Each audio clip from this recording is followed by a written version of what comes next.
In the year 2013, 14,000 people crowded into Delhi's Indira Gandhi Indoor Stadium to listen to a math teacher. The man on stage was Byju'S Ravindran, a charismatic educator who had turned the study of numbers into a stadium-level event. Ravindran was a CAT exam savant. He took the elite MBA entrance test multiple times, scoring in the 100th percentile every time he sat for it. His reputation was built on a shift away from rote memorization. He taught students to solve complex problems through conceptual logic and visualization, an approach that felt revolutionary in a system built on repetition. The business scaled through a freemium model. By offering the first session for free, he demonstrated his value immediately, converting 9 out of every 10 attendees into paying students. This combination of an authentic educational product and a high-conversion sales engine created the initial formula for what would become India's largest edtech empire. This graph tracks the valuation of Byju'S.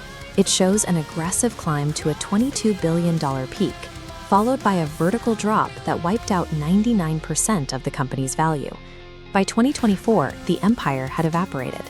Aside from their main headquarters, Byju'S has abandoned its offices across India, resulting in a total loss of roughly 180,000 crore rupees. How did a math genius build the most valuable educational company in the world, only to watch it collapse because he ignored the basic math of his own business? By 2009, Ravindran was traveling to 9 different cities every week to keep up with demand. He had hit a physical ceiling. He could not be everywhere at once. The solution was the Byju'S Learning app, launched in 2015. The company hired 3D designers and motion graphics artists to create high-production videos, aiming to make educational content as engaging as video games or movies. The strategy worked. Major global investors like Sequoia and Mark Zuckerberg's organization poured hundreds of millions of dollars into the platform, seeing it as the future of Indian education. But that capital came with a mandate for aggressive growth. The internal focus shifted away from the classroom and toward the top-line revenue numbers required by venture capital firms. Byju'S was no longer just a tutoring service.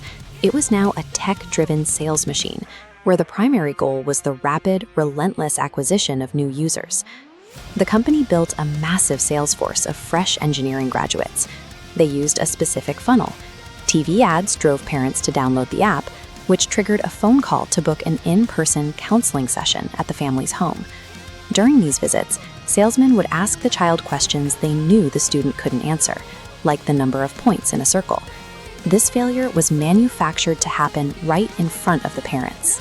With the child feeling discouraged, the salesman would pivot to the parents, suggesting that if their child couldn't answer such a basic concept, they would inevitably fail their future board exams.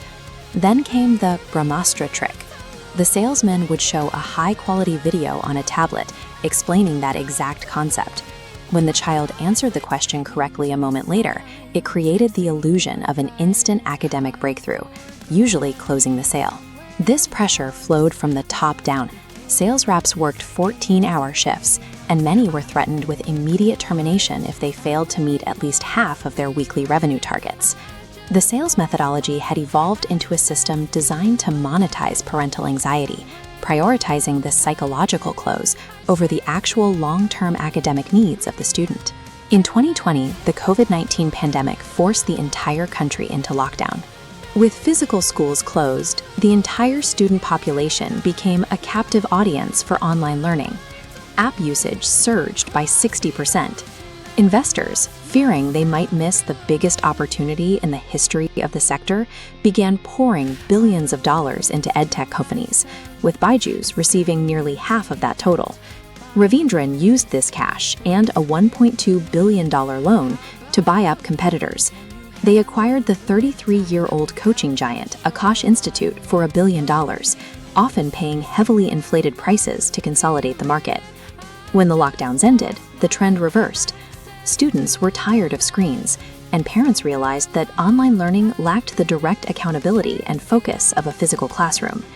Byju'S leadership had bet the company's future on the idea that the pandemic-driven shift to digital education was the new permanent baseline for student behavior. It wasn't. An earnings report from late 2022 revealed a startling truth about the company's revenue. Look at this pie chart. 80% of the money was coming from hardware tablet sales, not the actual educational software or streaming. This bar shows the economics of a single sale. Once you subtract the cost of marketing, the massive sales team salaries, and the rising rate of cancellations, Byju'S was losing money on nearly every transaction they made. The company was burning 12.5 crore rupees every single day. The dominoes fell quickly. New funding dried up, mass layoffs began, and US-based lenders sued the company for defaulting on their massive loans. Legal pressure mounted as the BCCI started insolvency proceedings over unpaid dues, and the Indian government began investigating the company's financial governance and alleged foreign exchange violations. Byju's Ravindran's downfall was not a failure of his original teaching ability. It was a failure of a business model that traded genuine educational value for an unsustainable obsession with growth. Thanks for watching.